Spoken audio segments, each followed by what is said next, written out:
اعوذ باللہ من الشیطان الرجیم بسم اللہ الرحمن الرحیم الحمدللہ رب العالمین ثم الصلاۃ والسلام علی سیدنا و نبینا و مولانا بالقاسم محمد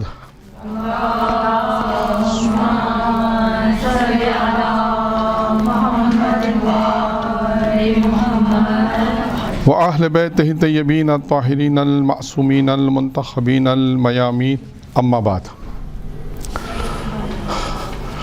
آج کی جو ہماری گفتگو ہے وہ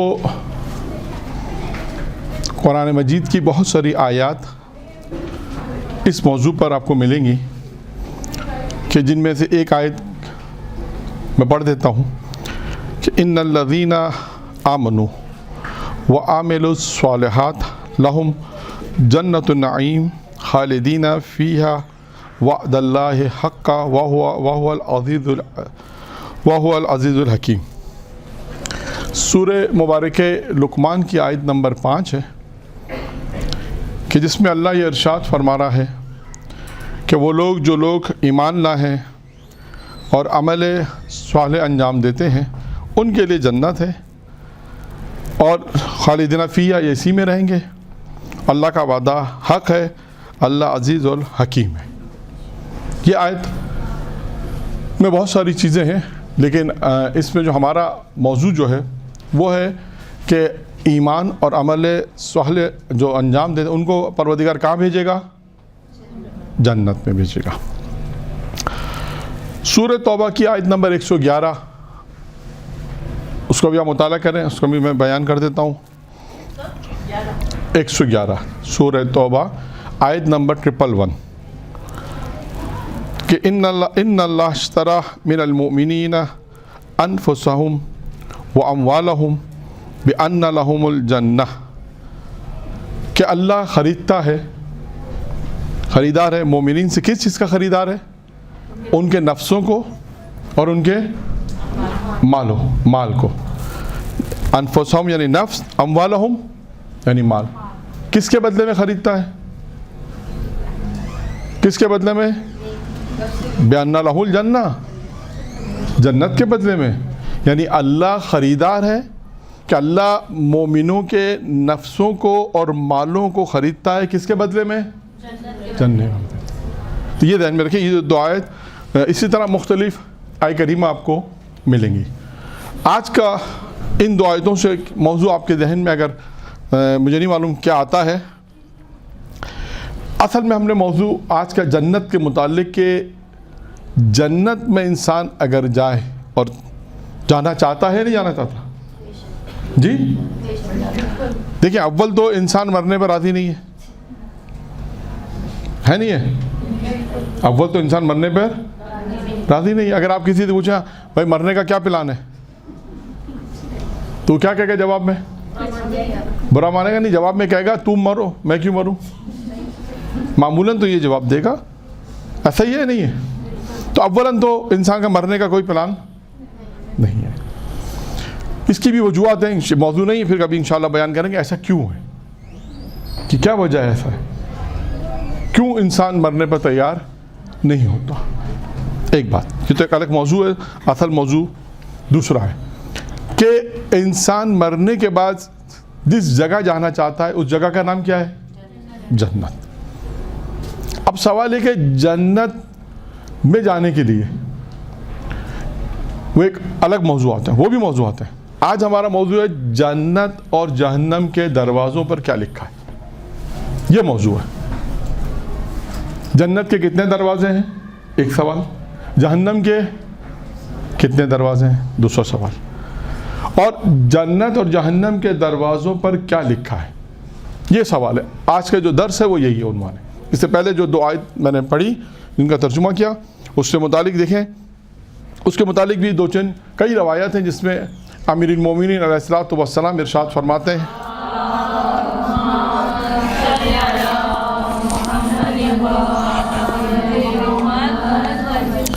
کہ جنت کی قیمت کیا ہے؟ جنت کی قیمت کیا ہے؟ عمل صالح۔ پھر فرماتے ہیں کہ جنت کی قیمت، دوسری روایت، جنت کی قیمت دنیا سے روح گردانی، یعنی دنیا سے دوری. بات وہی ہے کہ جب انسان دنیا سے دور اختیاری کرے گا تو عمل صالح انجام دے گا. بات تو یہ، لیکن امیر المومنین نے الگ الگ طریقے سے اس کو بیان کیا ہے.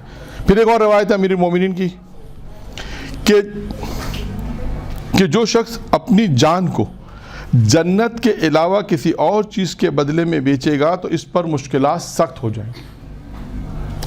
اچھا، ایک چیز اور میں بتا دوں کہ دیکھیے میں کم ریپیٹ کروں گا، بہت کم، کیونکہ آج کا جو درس ہے وہ زیادہ تر پوائنٹس کی صورت میں. آپ اس کو سن لیں یا جتنا لکھ سکتی تھے، کیونکہ ہر جملہ، کیونکہ بہت سارے آج جو ہے وہ ٹوٹل درس جو ہے وہ پوائنٹس کی صورت میں، تو میرے ریپیٹ کرنا پورا درس بار بار مشکل ہوگا. یا تو آپ اس کو پہلے سن لیں، بعد میں جب ریکارڈ ہو رہا ہے تو اس کو وہاں سے اتار لیجیے گا، کیونکہ مشکل ہے کہ آپ لکھتی بھی جائیں پورا درس، اور کیونکہ کچھ چیزوں میں توجہ دلانی ضروری ہے. تو بہتر یہی ہے کہ آپ اس کو جو ہے وہ ریکارڈ کر کے، بعد میں ریکارڈ ہو رہا ہے بعد میں اس کو اتار لیجیے گا، تو آپ کے لیے آسانی ہے. کیونکہ آج کے جتنے درس اس میں حدیثیں ہیں یا روایت آئیں گی یا نکات ہیں سارے، تو آپ کو بار بار لکھنے میں مشکل ہے، کیونکہ میں بار بار ہر چیز تکرار کروں گا تو ٹائم زیادہ لگے گا. ٹھیک ہے، تو اس لیے میں نے آپ کے پہلے آپ کو یہ اعلان کر دیا کہ آپ سن لیں، غور سے سنیں کہ جنت کے کتنے دروازے ہیں، ہر دروازے پہ کیا لکھا ہے، جہنم کے کتنے دروازے ہیں، اور ہر ایک پہ کیا کیا لکھا ہے. یہ اصل موضوع آج کا. اس موضوع کو شروع کرنے سے پہلے اس لیے مقدمے کے طور پر 2 آیت قرآن مجید کی، اس کا ترجمہ پیش کیا، امیر المومنین کی 3 روایت پیش کی جنت کے متعلق. آخری روایت صرف ریپیٹ کر دوں کہ جو شخص اپنی جان کو جنت کے علاوہ کسی اور چیز کے بدلے میں بیچے گا، اگر بیچتا ہے تو اس پر مشکلات سخت ہو جائیں گے. اب دیکھیے، جنت میں جانے کے لیے سب سے ضروری جو چیز، سب سے پہلے جو چیز ہے وہ کیا ہے؟ جنت کس کے لیے؟ مومنوں. لیکن مومنوں کے لیے بھی ایک شرط ہے. کیا شرط ہے وہ؟ نہیں.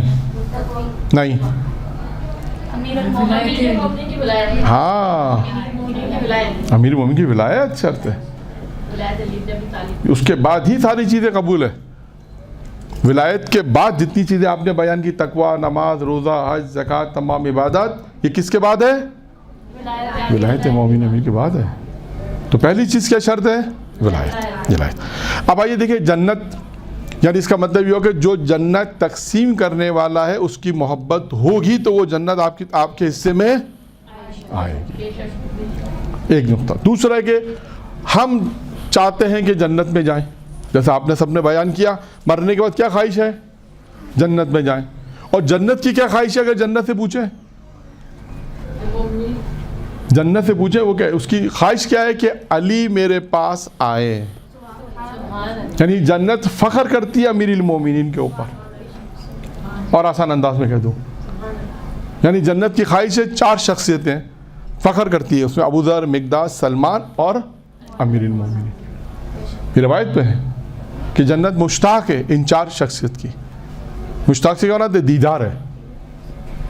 یعنی جنت کی خواہش ہے کہ اگر جنت، جیسے ہم جنت میں جانے پہ فخر کرتے ہیں، جنت علی کے اوپر فخر کرتی ہے کہ میں اس بات پہ فخر کرتی ہوں کہ جنت میں علی ہے.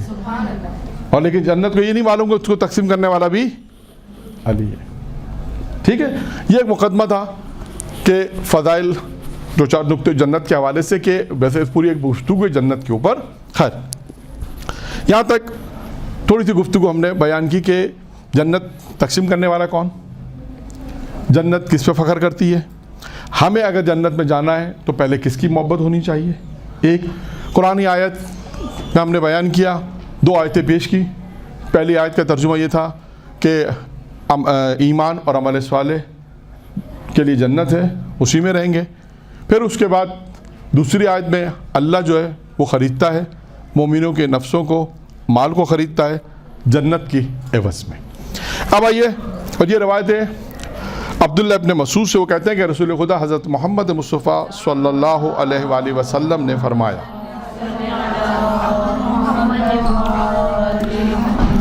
اب روایت طولانی ہے، میں صرف مختصر بیان کروں گا کہ جب پیغمبر اسلام معراج پر گئے تھے تو پیغمبر اسلام نے وہاں پر جنت کا دورہ کیا جسے ہم کہتے ہیں. اور بعد میں جہنم کے اس کا بھی دورہ کیا، وہ بھی دیکھا جہنم کے دروازوں پہ کیا لکھا ہے، جنت کے دروازوں پہ کیا لکھا ہے۔ اس کے بعد اب آتے ہیں جنت کے 8 دروازے۔ پیغمبر فرماتے ہیں جنت کے 8 دروازے ہیں، اور ہر دروازے پر ایک سطر لکھی ہے، ایک لائن پوری لکھی ہے۔ وہ لائن کیا لکھی ہے کہ جنت کے ہر دروازے پہ یہ لکھا ہے کہ لا الہ الا اللہ محمد الرسول اللہ اور علی ولی اللہ۔ جنت کے ہر دروازے پہ یہ لکھا ہے، ٹھیک ہے۔ ہو سکتا ہے میں بیان کرنے میں اگر ریپیٹ نہ کروں، لیکن کوشش کروں گا کہ ریپیٹ کروں کہ جنت کے ہر دروازے پر یہ عبارت، سب سے پہلی عبارت یہ لکھی ہے کہ لا الہ الا اللہ محمد رسول اللہ اور علی ولی اللہ، ٹھیک ہے۔ اس کے بعد پھر کیا لکھا ہے، آتے ہیں جنت کے پہلے دروازے پہ یہ عبارت پھر کہ جو ہر چیز کا ایک راستہ ہوتا ہے، یا یوں کہیے کہ ہر چیز کا ایک راستہ ہوتا ہے۔ دنیا میں خوش زندگی گزارنے کا کیا طریقہ ہے نا؟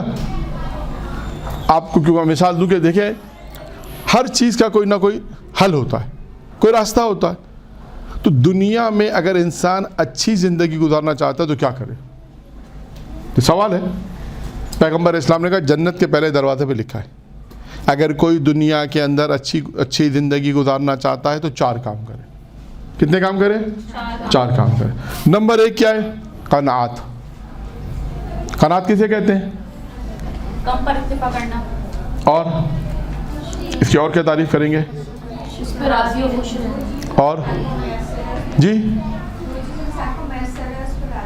جو چیز اور قناعت کہتے ہیں، آپ سب کا تقریباً مفہوم یہی ہے کہ جو جتنا اللہ نے دیا ہے اسی میں گزارا کرنا۔ جیسے اردو میں ایک محاورہ استعمال کرتے ہیں، کیا محاورہ استعمال کرتے ہیں؟ ہاں جی، قناعت یہی ہے کہ جتنا اللہ نے دیا ہے انسان اس پہ قناعت ہو جائے۔ نمبر 1 کیا ہے؟ قناعت۔ نمبر 2 ترک کینہ، کسی سے کینہ نہ کرے۔ نمبر 3 ترک حسد۔ نمبر 4 ہے اولیاء خدا اور اہل خیر کے ساتھ آمد و رفت رکھنا، ان کے ساتھ بیٹھنا، یعنی اچھے لوگوں کے ساتھ آمد و رفت رکھنا، اچھے لوگوں کے ساتھ بیٹھنا، خیر لوگوں کے ساتھ بیٹھنا جو اہل خیر ہے، اور جو اولیاء خدا ہیں، اللہ کے دوست، اللہ کے اولیاء، اللہ جن سے محبت کرتا ہے۔ اللہ کے دوست مراد ہے اللہ جن سے محبت کرتا ہے۔ ایسے افراد کے ساتھ انسان آمد و رفت رکھ کے اٹھنا بیٹھنا ان کے ساتھ۔ 4 چیزیں ہو گئیں دنیا میں اچھی زندگی گزارنے کا طریقہ، ان 4 باتوں میں۔ جنت کے دوسرے دروازے پہ کیا لکھا ہے؟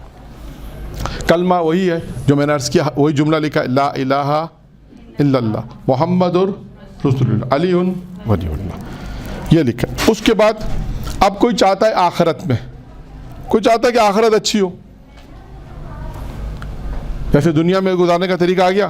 اگر آپ سے کوئی پوچھے کہ آخرت میں، پوچھتے ہیں لوگ آخرت اچھی ہو جائے، کیا کام کرے گا انسان آخرت میں سکون حاصل ہو جائے؟ تو اس کے لیے فرمایا، پیغمبر فرماتے ہیں جنت کے دوسرے دروازے پہ لکھا ہے کہ اگر چاہتے ہو کہ آخرت اچھی ہو، جسے ہم کہتے ہیں آخرت اچھی ہو، تو 4 کام کرو۔ ہر ایک میں 4 کام ہیں۔ ہر ایک میں کتنے کام ہیں؟ 4۔ 8 چوکے 32، یہ تو 32 کام ہوں گے۔ اور جہنم کے کتنے دروازے بتائے؟ 7۔ ہر ایک پہ 3 باتیں، کتنی ہو گئیں؟ 21۔ 53 اور 21، 32 اور 21، 53۔ تو آج کی جو گفتگو میں 53 پوائنٹس ہیں، یہ 53 پوائنٹ، اس لیے میں نے کہا کہ اس کو آپ بعد میں لکھیں۔ نمبر 1 اس میں آج یہی ہے، حدیثیں میں نے شروع میں بیان کر دی، اب صرف جنت کے دروازے اور ان پہ کیا لکھا ہے اور ان کے متعلق گفتگو۔ جہاں کچھ چیزیں تھوڑا سا آئے گا تفصیلی، میں اس کو تھوڑا تفصیل سے بیان کر دوں گا، باقی جو ہے وہ تاکہ آپ کو یاد کرنے میں بھی آسانی ہو جائے۔ اور لکھ تو بعد میں لیجئے گا، ٹھیک ہے۔ نمبر جنت کا دوسرا دروازہ، آخرت میں جو چاہتا ہے کہ آخرت میں خوبی ہو، آخرت کی خوبی 4 چیزوں میں۔ نمبر 1 کیا ہے؟ یتیم اور سرپرست پر مہربانی، جو یتیم ہیں ان کی سرپرستی کرے، یتیم کے خرچے کو اٹھائے، یتیم کی دیکھ بھال کرے، یتیم کے ساتھ شفقت اور محبت سے پیش آئے۔ اب دیکھیں اس کے بہت فائدے ہیں، یہ تو ایک دیکھیں یعنی اگر انسان دنیا کے اندر یتیم کے ساتھ مہربانی کر رہا ہے،